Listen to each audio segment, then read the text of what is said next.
Amit ಶಾನ rowdy ಅಂತೇಳಿ ನಾನು ಹೇಳ್ತಿರೋದಲ್ಲ, ಸಿಬಿಐನವರು ಹೇಳಿದ್ದಾರೆ. ದೇಶದಲ್ಲಿ ರಾಜ್ಯಪಾಲರನ್ನು ಬಿಟ್ಟುಕೊಂಡು ವೆಸ್ಟ್ ಬೆಂಗಾಲಲ್ಲಿ ಬೆಂಕಿ ಹಚ್ಚ ಕೆಲಸ ನಡೀತಾ ಇದೆ, ಅಲ್ಲೂ ಗಲಾಟೆಗಳು ನಡೀತಾ ಇದೆ. ರಾಜ್ಯಪಾಲರು ರಾಜ್ಯ ಸರ್ಕಾರದ ವಿರುದ್ಧ ಬಿದ್ದಿದ್ದಾರೆ, ಕೇರಳದಲ್ಲಿ ಬಿದ್ದಿದ್ದಾರೆ. ಸಿಎಂ ಸೋರೆನ್ನ ಇಡಿ ಬಿಟ್ಟು ಅರೆಸ್ಟ್ ಮಾಡಿಸ್ತಾರೆ, ಕೇಜ್ರಿವಾಲ್ನ ಇಡಿ ಮುಖಾಂತರ ಅರೆಸ್ಟ್ ಮಾಡಿಸ್ತಾರೆ. ಕರ್ನಾಟಕದಲ್ಲಿ ಇಡಿಯವ್ರು ಕಳಿಸಿ ಆ ಪದ್ಮರಾಜನ್ ಅವ್ರನ್ನ ಎಂಕ್ವೈರಿ ಮಾಡುವಾಗ ಮುಖ್ಯಮಂತ್ರಿ ಹೆಸರು ಹೇಳು, ಉಪಮುಖ್ಯಮಂತ್ರಿ ಹೆಸರು ಹೇಳು ಅಂತೇಳಿ ಅವ್ರು ಹೇಳ್ತಾರೆ. ಅವನ ಮೇಲೆ FIR ಆಗುತ್ತೆ ಇಡಿಯವ್ರ ಮೇಲೆ.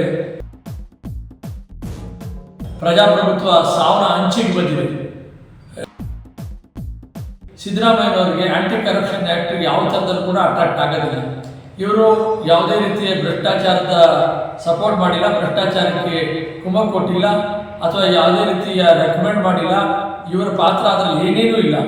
ಕೇಂದ್ರದಲ್ಲಿ ಆಡಳಿತ ನಡೆಸ್ತಾ ಇರ್ತಕ್ಕಂಥ ಮೋದಿ ಮತ್ತು ಅಮಿತ್ ಶಾನ ರೌಡಿ ಅಂತೇಳಿ ನಾನು ಹೇಳ್ತಿರೋದಲ್ಲ, ಸಿಬಿಐನವರು ಹೇಳಿದ್ದಾರೆ. ಸಿಬಿಐನವರು ಅವ್ರನ್ನ ರೌಡಿ ಅಂತ ಹೇಳಿದ್ದಾರೆ. ಅವರು ಇಂಥವ್ರ ಕೈಲಿ ಗೃಹ ಖಾತೆ ಇದೆ.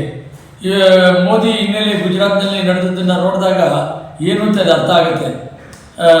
ಇವ್ರುಗಳು ಪ್ರಾಮಾಣಿಕವಾಗಿರೋರನ್ನ ಭ್ರಷ್ಟರು ಅಂತಲೂ, ಭ್ರಷ್ಟರನ್ನೆಲ್ಲ ಇವರಲ್ಲಿರ್ತಕ್ಕಂಥ BJP ಎಲ್ಲ ಭ್ರಷ್ಟರುಗಳನ್ನು ಕೂಡ ಪ್ರಾಮಾಣಿಕರು ಅಂತ ಬಿಂಬಿಸ್ತಕ್ಕಂಥ ಕೆಲಸಗಳನ್ನ ಮಾಡ್ತಾರೆ.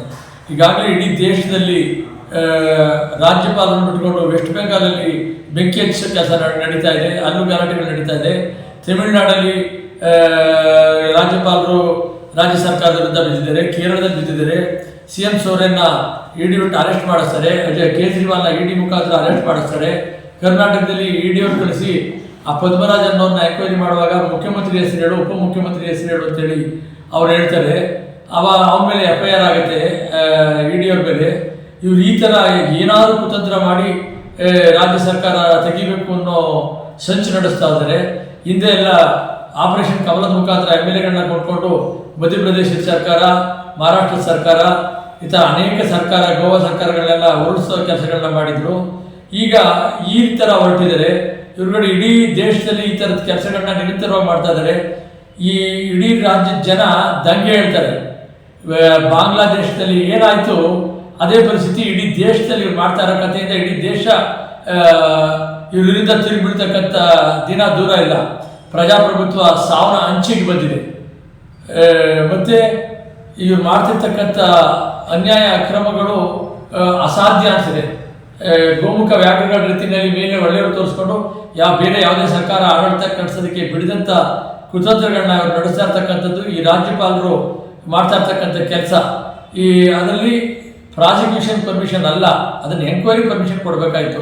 ಅದು ತಪ್ಪಾಗಿದೆಯಾ ಇಲ್ವಾ ಅಂತ ಅದನ್ನು ಎಂಕ್ವೈರಿ ಮಾಡಿದ ಮೇಲೆ ಆಮೇಲೆ ಪ್ರಾಸಿಕ್ಯೂಷನ್ ವಿಷಯ. ಅದು ಕೋರ್ಟ್ಗೆ ಹೋದರೂ ಕೂಡ ಅದನ್ನು ಎಂಕ್ವೈರಿ ಕೊಡಿ ಅಂತ ಹೇಳ್ತಾರೆ. ಯಾವುದೋ ಪೊಲೀಸಿಗೆ ಕೊಡಬೇಕು, ಪೊಲೀಸ್ನವ್ರು ಎಂಕ್ವೈರಿ ಮಾಡಬೇಕು ಅಲ್ಲಿ ಸತ್ಯಾಸತ್ಯತೆ ಇದೆ ಅಂತ.